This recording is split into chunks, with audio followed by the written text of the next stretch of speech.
Jade Summer, one of the most popular and best-selling publishers of low-content books on Amazon, has recently had their account terminated.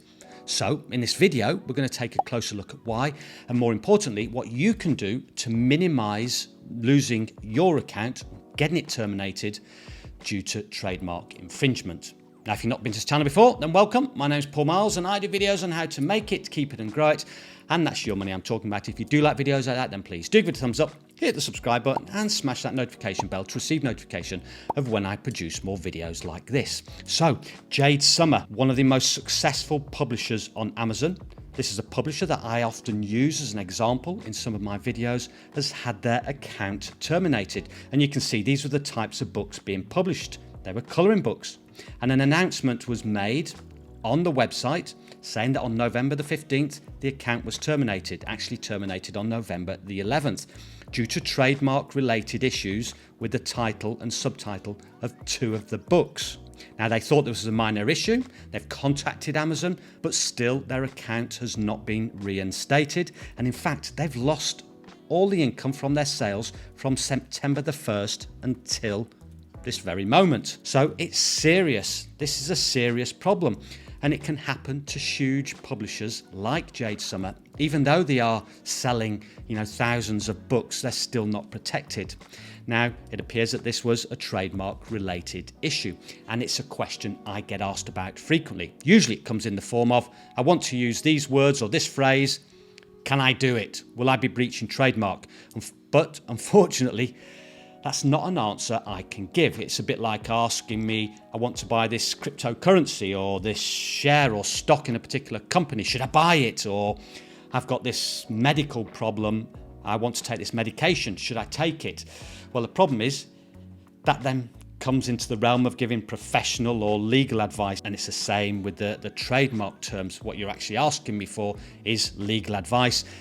Now, if you didn't know, I'm not a trademark lawyer, so that's not advice that I can give, because if something happens to your account, then obviously you've got to take legal recourse. And it's the same, if I gave you advice on a share or medication and it all went wrong, it's my responsibility. But what I can do is show you the steps that I go through to minimize the risk of myself infringing trademark and losing my account. Now, I want to stress, this is about minimizing risk. There's no 100% guarantee. Even if you find those words or phrases that you think, perfect, they don't come up anywhere, I can use these. There's nothing 100% in this game or any online business game. It's all about minimizing risk. So I'm going to show you what I do. So first of all, you've done your research and you've come up with terms or maybe keywords that you want to use in the title, subtitle and keyword boxes. And yes, you can breach trademark infringement by using words in your 7 keyword boxes. Just because customers don't see them or you think that Amazon doesn't see them, well, there are ways actually that people can find out that you are using those in your 7 keyword boxes. But if you are, you've still got the potential of losing your account, even if you use them in those 7 keyword boxes. So don't be tempted. I know people will use things like, Marvel, Spider-Man, Superman or whatever in their 7 keyword boxes, thinking they won't be detected. Then all of a sudden they've lost their accounts. So you've come up with the words that you want to use. What do I do next? I go over to the uspto.gov website. There's also the equivalent website in the UK. It's the trademarks.ipo.gov.uk, and this is the Intellectual Property Office. I mainly use the one in the US, but it is worthwhile double checking in the UK, and there's an equivalent site in Europe as well. I'll leave the addresses to these 2 websites in the description below.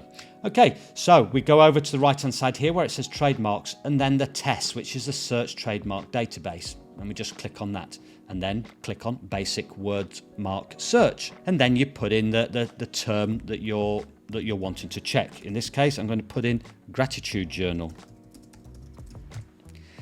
And then you have the options of clicking on live and dead or just live. You can do either. What I normally do is leave it on live and dead. If hundreds of results come up, I then narrow it down just by clicking live. Then the other box that I look at is this one here where it says all search terms. And I usually leave it on all search terms, or you can just choose the exact search phrase if you like. Again, I'll do that if I get lots of results, and then just click on Submit Query. And then you have all the lists of different word marks which are related to your term that you've just searched for. And then we've got the status here, and it tells us whether that trademark is alive or dead. Now you can see here we've got 4 instances of Gratitude Journal, but each instance this trademark is dead, and the only ones that come up of live are these here, which is not the term that I want to use. So in that case, I would say to myself, okay, the risk of this is very low. I will go ahead and use it. Now let's look at an example where it comes up as live. So in this case, I'm going to use a search term bullet journal. Now, you may know these as .grid journals, but a lot of people, particularly if they're starting out in this business, and I nearly fell foul of this a few years ago because I was going to create a bullet journal until I checked on the trademark database website. So bullet journals, which are .grid journals. So again, submit query. Now we can see this is slightly different. We've got one that's dead, and we've got these 3 here that are live. So already this is raising alarm signals. Straight away, if I looked at that, I'm very cautious. I would go ahead and say, do you know what? I'm going to leave that. I have a little phrase that says, if in doubt, leave it out. But you might want to just drill down a bit further, and some people may say, no, but you know, this could be in a class that's not relevant to your book, which is absolutely reasonable. So if we just click on one here, it says bullet journal, and it gives us these classes here, 016, which is notebooks, blank journals, blank paper notebooks, etc. I think that's pretty plain. That's come up. We're producing these types of books, so that tells me that that's it. It's a no deal. It's trademarked for whatever we're producing. The next one, 041, is a little bit more iffy. It's like educational services in the field of journaling, note-taking, rapid logging, productivity. Sounds a bit more vague, doesn't it? So you then start to think, well, I'm not 100% sure, does this apply to me? And some of the classes or categories can be even more vaguer than this, and it might be, I don't know, production of paper material, clothing, and you might go, okay, it's not my class of good that I'm creating in. I could go ahead and use this, I think. Now, for me, I don't do that. However, you may be confident that this is not in a class of good that you're creating, and you may say, okay, well, I'm happy. I'm going to go ahead and use it. Or what I advise doing, if it does look a bit iffy, you're not sure, is going ahead and consulting a trademark lawyer. Now, I've been involved in a lot of legal work over the last 10 years in the line of work I was doing. And if something is a bit vague, you may find a trademark lawyer does come back and say, look, not too sure, you're probably all right, but maybe suggest not, because they would tend to err on the side of caution. But they would give you more of a definitive answer. However, that's going to cost you money and maybe not be worthwhile if it's just to produce a low content book that you expect only maybe to get a few sales a month from.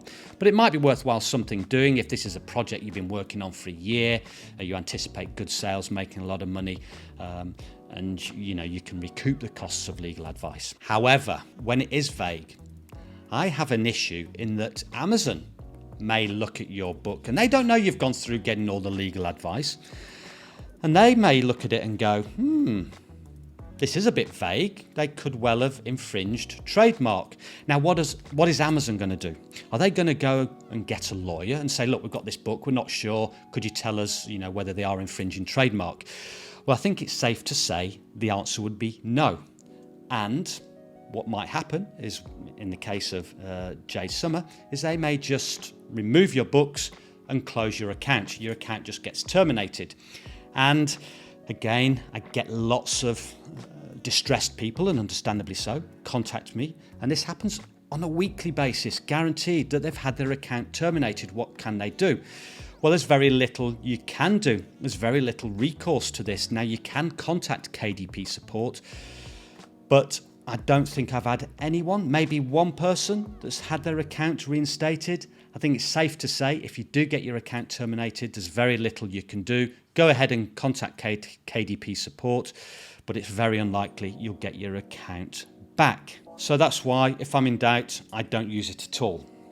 Now, this brings up another thing, and that is diversifying your income. Now we can see on the Jade Summer website that their colouring books are only available now on Lulu. So you may want to look at publishing on other platforms to protect your sales. So that would be things like Ingram Spark, Lulu. Now, I've never done those myself, but it's something I'm now seriously looking at.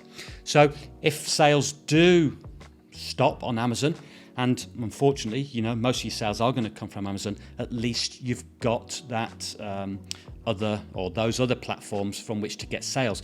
Now, I did mention this in a video last week on Jade Summer, and that was looking at the website in terms of marketing, but I also talked about collecting email addresses of customers, and I said one thing this website would benefit from would be an email collection box, so you could put a link to your website in your books, try and get a certain percentage of those customers over to your website, and hopefully collect email addresses, so that if your account did get terminated, at least you've got a platform, you've got all those email addresses, and you can contact those customers, let them know what's happened, let them know where they can buy your books, and also give them links to new books that you're publishing, and so you get good sales of books when you do first publish them. Now, the last thing that might be worthwhile some of you doing, and which is what I'm doing at the moment, because I have got a lot of books published, and you never know, you could have a book that you published 3 years ago, and all of a sudden a term that you've used is now trademarked. There's nothing you can do about that. But again, it's about minimizing risks. So what I'm actually doing is going through all my books,